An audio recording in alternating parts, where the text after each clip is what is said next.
Please, speak as you might to a young child or a golden retriever. It's an unfair game. They're schemers. Schemers trying to control their little worlds. The rich get richer, that's the law of the land. It's just money. Blasphemy! This is madness! I drink your milkshake.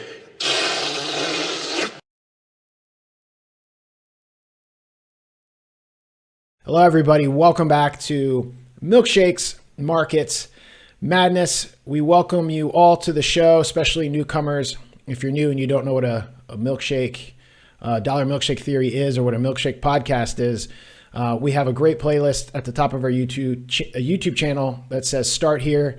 We walk you through many of the concepts that we get deeper into on this show in that playlist, so we encourage you to start there.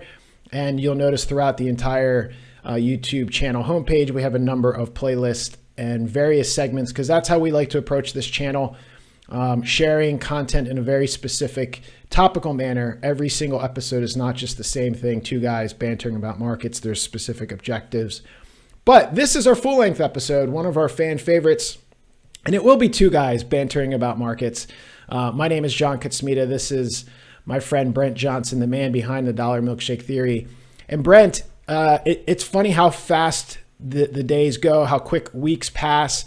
You almost have to stop and look back and recall and remember that the Fed just made a rate policy decision. What do you think about the decision and some of the reactions from the market? Well, it turned out to be quite a week, to be honest. We went into the week knowing it was going to be a big week with the Fed meeting. Over the last couple of weeks, or actually since July, I've been pretty steadfast in my belief that they were going to hike at this meeting. The larger message with a hike was that my belief that they would remain hawkish longer than the market was expecting them to. Going into the meeting, I think 98% of people polled expect them to pause. And they did. And so I was amongst the two who thought that they would hike. So I got it wrong on what they would do. The interesting thing is that the reaction to the pause kind of had the same effect of what a hike might have done, or had the same effect of what I believed the message would be, which was that they were going to be more hawkish than expected and probably stay higher for longer, or until some kind of market event forces their hand. And what to me, what was really interesting was a couple days before the Fed meeting, I sent out a poll on Twitter, and I just said, what would equities like more? Would they prefer a hawkish pause, or would they prefer a dovish hike? And most people, it wasn't a huge victory. I think it was like 55-45 or maybe 60-40 that said a dovish hike would probably be the preferred thing. And it kind of makes sense, because if you have another hike, and one of the things I said last week was that if they hike another 25 basis points, it doesn't really make that big of a difference in the overall scheme of things, another 25 basis points. But the larger signal that the rate hikes are now behind us, and we probably won't have any more, would, I thought, be seen as dovish, and markets would probably like that. What we got instead was the dovish pause. And to be honest, we got the hawkish pause. But not only did we get a hawkish pause, it couldn't have been much more hawkish without also having a rate hike in it. And what I mean by that is they not only said we're still open to doing another rate hike this year, and that in itself has consequences. The fact that they kicked it down the road. Again, if you do the hike, it's kind of behind you, and everything that comes down the pike after that is perhaps not looked at or had as much angst over, because the hike is already done. But now the fact that they haven't hiked, but they said they still expect to hike again before the year's over, now every data point that comes out, every economic indicator, everything that market participants look at, has to be viewed with a little bit extra caution or a little bit extra interest, because now we're still trying to glean, what is the Fed going to do? Again, the decision is in front of us, not behind us. The second reason that it turned out to be more hawkish than expected was what they said for expectations for next year. Now, previously in July, they had said, they expected to hike one or more times this year, but that they also expected to start cutting rates next year. And that is part of the reason that the market kind of viewed, the previous Fed meeting as kind of a license to go ahead and, continue to rally, because markets are forward-looking. Markets anticipate what's going to happen. And because they were forecasting rate cuts next year, not only rate cuts, but several rate cuts next year, the market kind of looked past the expected or potential hike and started to immediately focus on the future cuts. Well, what they've done now is they've said, well, no, hold on, slow down. The hikes are still ahead of us. And not only are the hikes still ahead of us, but we're not planning on cutting as much as we previously were expecting to cut. And so markets kind of took that, over the next couple of days, and, we had another sell-off in the market. And now the market is kind of where it was back in July again. Actually, it's basically where it was in June. And I know I'm kind of rambling here, but I want to make this point before I forget. Oftentimes this year, we have highlighted the violently sideways nature of this year's market. Yet markets are up. But if you took out January and May from this year, I think the market would be basically flat to down. Markets had a very good January and then went sideways February, March, and kind of into April. Had a very good May into the middle of June.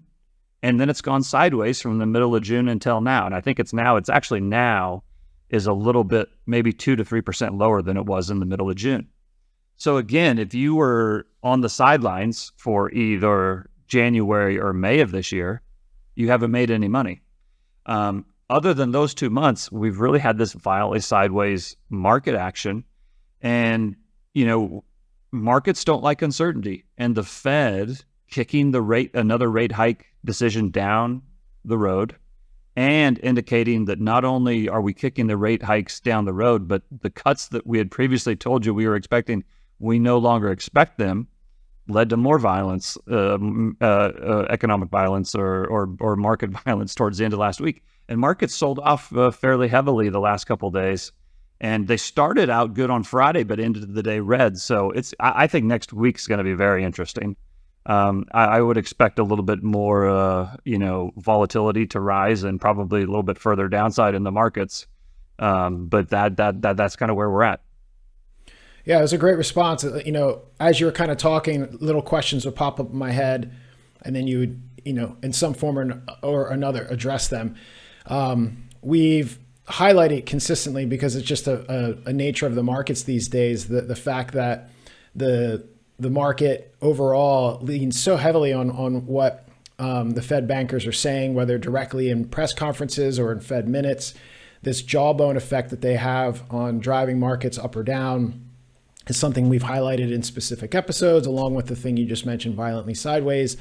We've explained the terms dovish and hawkish in a previous midweek update called When Doves Cry. So if that's somewhat of an unfamiliar term, you can definitely refer to that video to get a little bit more clarity on that. But I can't help but visualize, the jawboning game that they play, and this dance between, we'll hike, but we'll be hawkish in the verbiage, and these really subtle differences that they need to decide going into the announcement. I visualize the bankers sitting around a round table, and someone says, what if we do this and then say this? And then it's they high five each other, yeah, Jerome, good idea. That one's clever. So it feels so much of this combination of, okay, well, let's pause, but let's say these exact type of words to kind of spook the market and throw them off guard. And they're almost playing this poker game with themselves, trying to decide what kind of impact they can leave on markets. So it's very interesting in that one of the questions I was going to propose that you kind of explained is, well, if they're going to pause and then be hawkish about it, what's hawkish about it that would throw the markets off guard? And the main thing you highlighted was the fact that there might be another rate hike down the road, and that, this isn't the pause that leads to a future rate cut. That's right. And, the further thing that kind of plays into this, and we've highlighted this a couple times over the last few weeks, especially as the dollar has remained strong. It was 2 weeks ago, John, that we said, the dollar had risen 8 weeks in a row.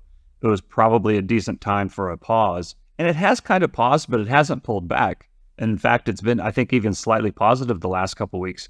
And the reason we said that that could happen was not just because of the Fed itself, but because of what's happening around the world. Last week after the Fed, we had a Bank of England meeting. And, part of the reason that the dollar had fallen from a year ago, kind of November of last year into July of this year, was the expectation that the Fed would start to cut, or that the Fed would stop hiking and start to cut. That's now been extended based on what we've just talked about. But also, but the reason we said that might not happen was because but it was also expected that the rest of the world would continue to hike. But what we've highlighted here is that a couple times the rest of the world is not doing as great as maybe otherwise be perceived, and we weren't sure that they would be able to continue their rate hikes. So markets, the dollar sold off over much of the last year into July on the expectation that rate hikes would stop in the U.S., but they would continue overseas. But again, what's happened now, or just over the last month to 2 months, is that the expectations for further hikes in the U.S. have remained, and the expectation for further hikes around the world have started to come down. The ECB paused, and now, like last week, the Bank of England paused. And so, the Bank of Japan, they can't decide what they're going to do. They're in the process of killing both their bond market and their currency market. China has tried so many stimulus plans this year. The yuan has fallen precipitously. So we've gotten this situation where, the dollar kind of bottomed in July. It's been up 10 weeks in a row. And, the rest of the world is starting to say no moss on rate hikes. And the Fed is saying, you know what, we may still have more work to do. And that's leading to this uncertainty in the markets here in the U.S. And it's leading to further pressure based on a stronger dollar around the world.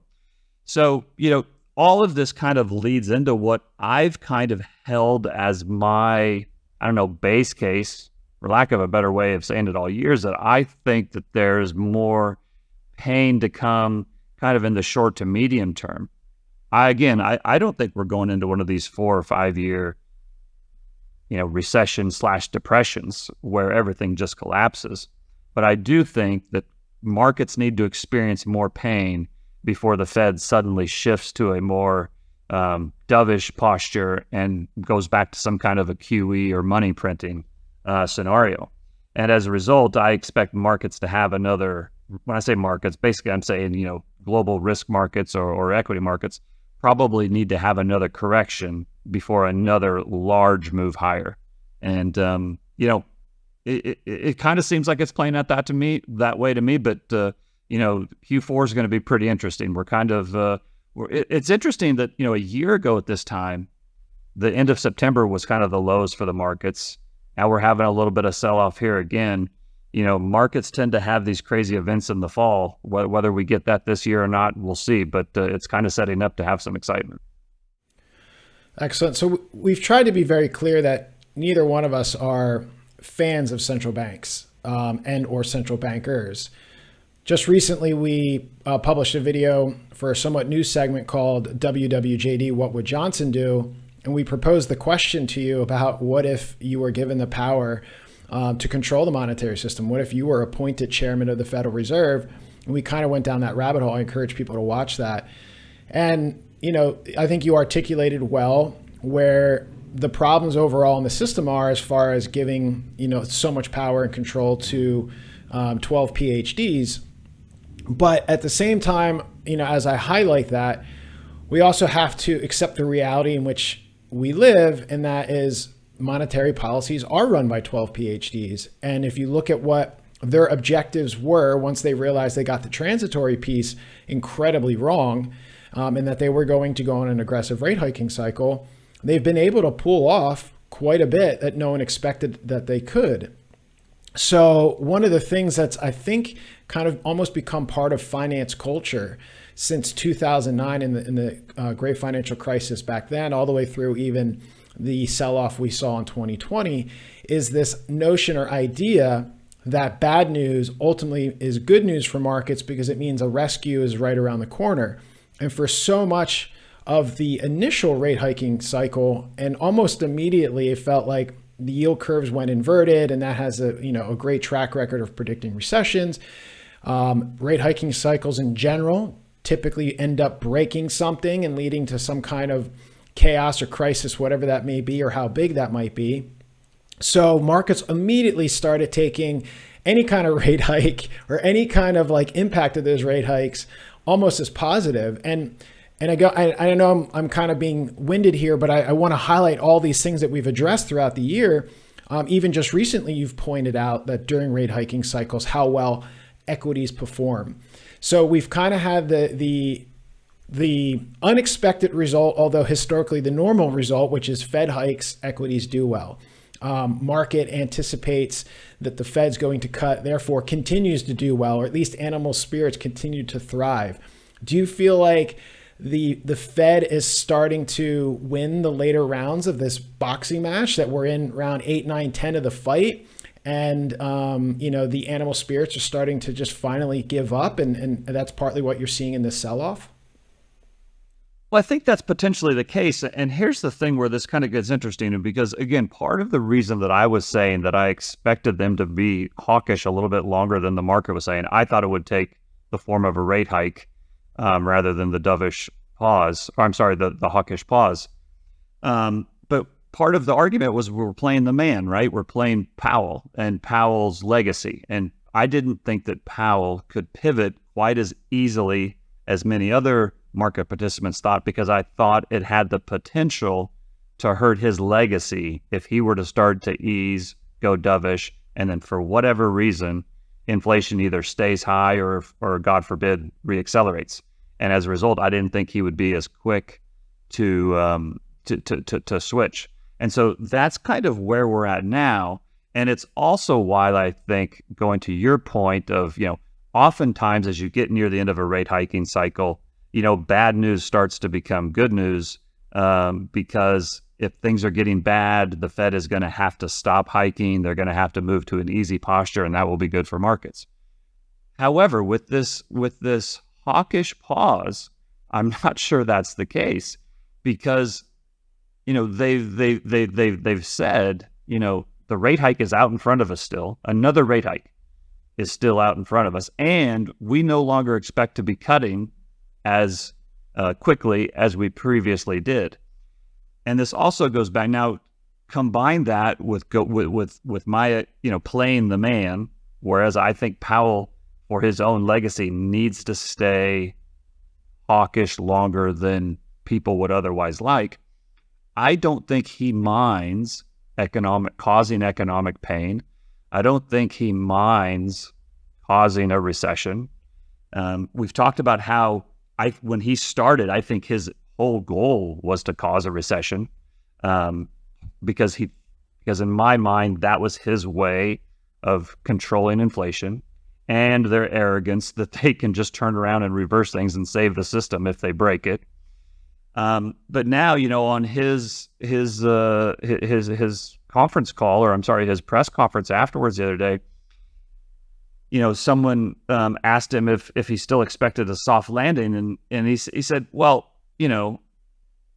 his basically comment was, it doesn't have to be a soft landing, and I've always thought that was possible, but no, it doesn't have to be a soft landing. And so, again, I don't think economic pain or market volatility is something that's going to automatically make him go out and just switch to being dovish. And so as people come to terms with this, as market participants come to terms with this, and if data comes in that's bad, but yet the Fed is not yet willing to switch, all of a sudden bad data can become bad data, And then if the Fed is not riding into the rescue as quickly as the market would like them to, then, the market kind of has to survive on its own for a while.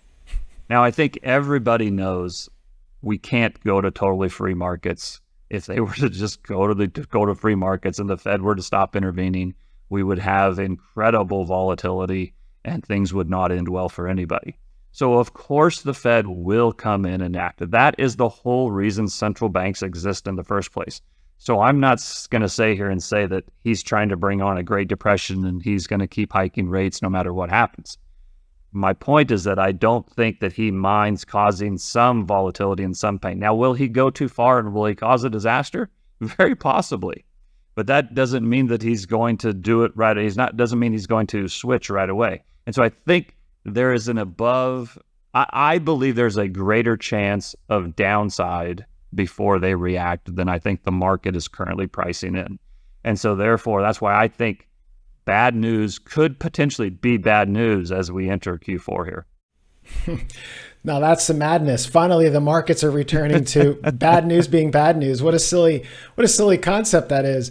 It's the press conference, the way Powell addressed that conversation. It kind of goes back to that visualization I have, him walking backstage afterwards and fist pumping his buddies like, oh, did you hear that answer to that question? It's still such a funny thing when you consider the fact that, like you're saying, there's only a certain amount of volatility that he and his comrades will be able to tolerate. Only the vigilante central banker Brent Johnson would be willing to usher in a great reset. So, one of the things that, I want to add on top of this, because you mentioned volatility, is have you seen any kind of indication from the put call ratio or any of these other types of positioning mechanisms that might signal where the market, in addition to maybe a short sell-off, is trying to, what kind of cards they're trying to play going forward? And we've also talked about at various times, and this has been a big talking point for everybody in the financial markets, is that with the Fed continually raising and doing so as aggressively as they've had, they've caused a lot of pain in the banking system, particularly for smaller regional banks, as you've had this massive outflow of deposits into whether it be money market funds or just government bonds in general. Do you still see some of that as a potential bad news is bad news, or do you think this pause kind of gives some of that financial sector a chance to breathe? No, I don't think it necessarily gives the financial sector a chance to breathe, because with U.S. rates, specifically U.S. Treasury rates, short-term U.S. Treasury rates, not only potentially going higher, but the fact that they're not expected to come down as soon as they previously were expected to come down, to me, that signals there may be even more reason for, deposit holders to leave the money market funds sitting in bank balance sheets and go into brokerage accounts and buy T-bills. So again, in a way, you kind of have the government, competing with banks for deposits. And, I think we all know that the government doesn't like competition, especially when it comes to money. And so, I think this not only has the potential to not make things easier for the banks, but it has the potential to make things even harder for the banks than they otherwise were. Yeah, well, the numbers on the BTFP are pretty staggering. There's, I think, $108 billion of usage from that, somewhat federal bank bailout program, and it's more or less been a flat line sideways. So it doesn't, certainly I wouldn't expect a pause to bring immediate relief where people are, or banks are, returning those funds and going back to a more healthy balance sheet. But, it's there. It's another one of those indicators that there's some pain going on in the market. And whether it's the stock market, equity prices, or the housing market, the Fed has been very clear, and I think you've articulated well previously in other conversations we've had, that the Fed wants to bring down asset prices, and that ultimately by doing that, you can slow credit growth, you can slow the economy. And one of the impacts of all of those things, including rate hikes, is that you eventually start to see weakness in the employment sector. Now, we did, I guess, a week or two ago, there's a big bankruptcy filing from the hauling company Yellow.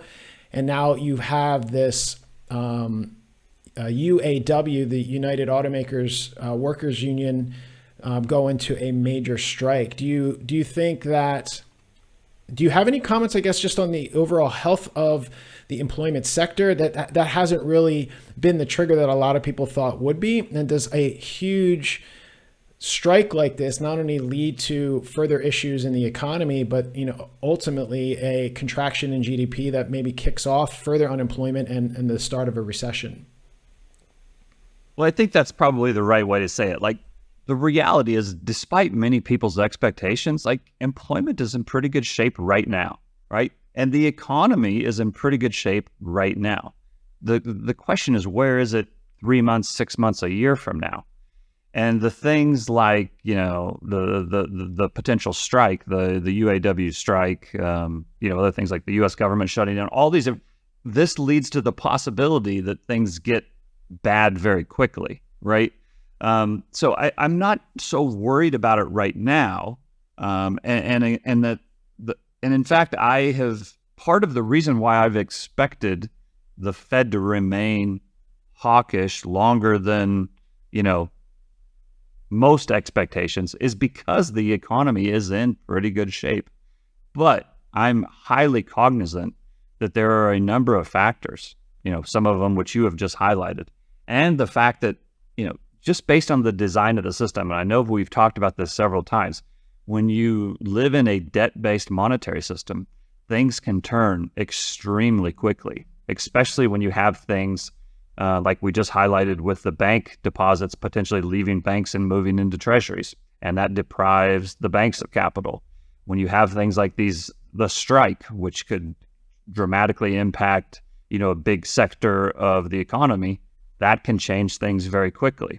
And once the ball starts rolling in one direction, the structure of the market, which we've talked about several times with the passive structure of the market, where there's not a whole lot of thinking that goes into a decision. It's just, if you need cash, you sell, and if you have cash, you buy. It can lead to a very quick escalation of what would otherwise be a fairly benign problem. And I think that's probably the biggest thing for me, and the biggest challenge I have had personally managing through the last several years, is the understanding that based on the design of the system, the change in market structure due to the rise of passive, and the extent of the debts that we have around the world, that you're really only one landmine away from having a big disaster. And you have to manage money with the knowledge that can happen very quickly, but that also, if you don't hit that landmine, things can stay okay for a long time. It's kind of like running through a field full of landmines. As long as you don't hit the mine, you're fine, right? And if you start running and nobody else does, you're way ahead of them. The problem is when you hit that mine, it's all for naught, because you literally blow up, right? And maybe that's kind of a silly analogy, but that is kind of how I feel. I kind of feel like we're in this environment where, while the sun's shining, it's like that famous saying from the guy from Merrill Lynch back in 2008, as long as the music's playing, you got to get up and dance, I always thought that was kind of a stupid quote, and I don't think you'd get up and dance necessarily, but you can't just sit there either, right? And so I think you're kind of, for me anyway, like, I'm making my way through this field, but I'm looking every time I put my foot down, because I'm cognizantly aware that there's a number of landmines out there. Makes it very difficult. Makes it interesting, it makes it fun, but it makes it very difficult. Well, the Minsky moment is kind of known as the longer you go without something happening, the greater the probability of something significant happening. Using your landmine analogy, it feels the opposite to some extent, where the markets have been running through this field for so long that, like, well, hey, maybe this isn't a landmine field. So we'll see. Look, the simple news clip or headline of the Fed decides to pause doesn't really tell you a whole lot, and it certainly doesn't give you perspectives like we just discussed. But I'm glad that we focused on that specifically in this episode, because although it was somewhat of a forecasted move, the things that they said to justify that pause and or potential future rate hikes definitely had an impact on markets. And I don't think, as we've discussed here, that impact is yet over. So before we wrap up this full-length episode. Is there anything else that you want to address, specific maybe to the topic we covered here with the Fed, or anything else that you saw go on this week? I think the main thing, and I'll take this all the way back to the very beginning of the episode where we started, and that was, what is the Fed going to do, and what did I think? What did the market think the Fed was going to do? What did I think the Fed was going to do? It's not so important what the Fed actually does. It's more important, and I don't necessarily mind that I got it wrong, because I didn't change my whole portfolio based on what the Fed was going to do or what the Fed was not going to do. It's more about being prepared for the different outcomes. At the end of the day, managing money is kind of being in the world prediction business. And anybody who's arrogant enough to think that they can perfectly predict the future probably shouldn't be doing anything other than just spending the day by themselves. So I certainly don't think I can predict the future with perfect accuracy. So the fact that I got the decision on the Fed wrong did not affect the fact that our portfolios were positioned in a way that weren't hurt by the volatility that has happened since then. And I think that's a good way for other people to think about markets as well. Unfortunately, I don't think that we live in a world where you can just ignore the Fed. I know there are some people out there that say, these guys are clowns. It doesn't matter what they do. Don't pay attention to them. Turn off the TV. I understand that. And if you have a very long time horizon, if you're not managing money for other people, you don't have to mark your book to market every month or every quarter or whatever it is. That's certainly fine. But if you are managing capital for other people and you are trying to, achieve their objectives as well as your own, you can't really ignore the biggest player in the game. And the biggest player in the game is the Fed. I mean, that is just a fact of life. You might not like it. You might wish it was different, but that's a fact of life. So I don't think you can ignore them, but it also doesn't mean that you have to change your portfolio constantly every time they say something. I think the most important thing is to have your portfolio positioned in a way that you're going to be okay no matter what happens. And if you're going to make a bet on what they're doing, make a bet with a small percent of your portfolio. Don't make a bet with the entire percent of your portfolio. And I think if you do those things, it'll make these events and these press conferences and these Fed decisions and all this madness a little bit easier to tolerate. And your emotions won't be dependent upon what some PhD in Washington, D.C. says.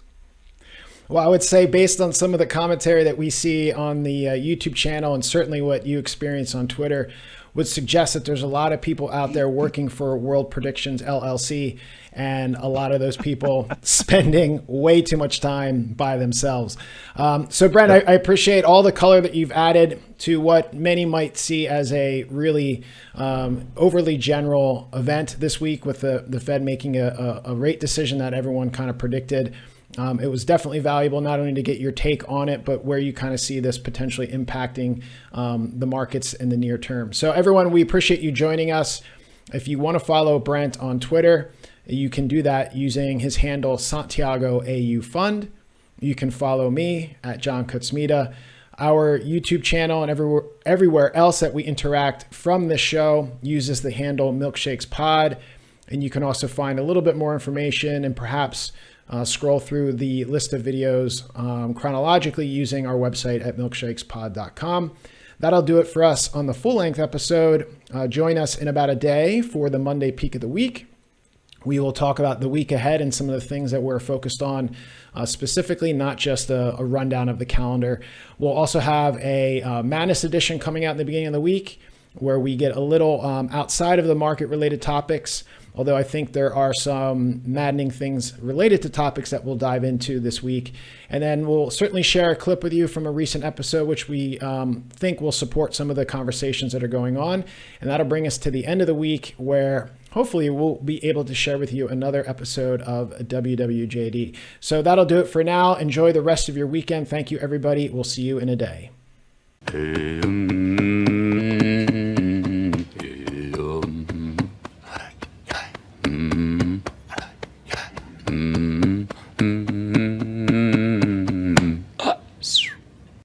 This show is provided for entertainment and informational purposes only. It should not be relied upon as legal, business, investment, or tax advice. Neither the hosts, guests, nor any funds they may manage intends to make an offer or solicitation for the sale or purchase of any specific securities, investments, or investment strategies.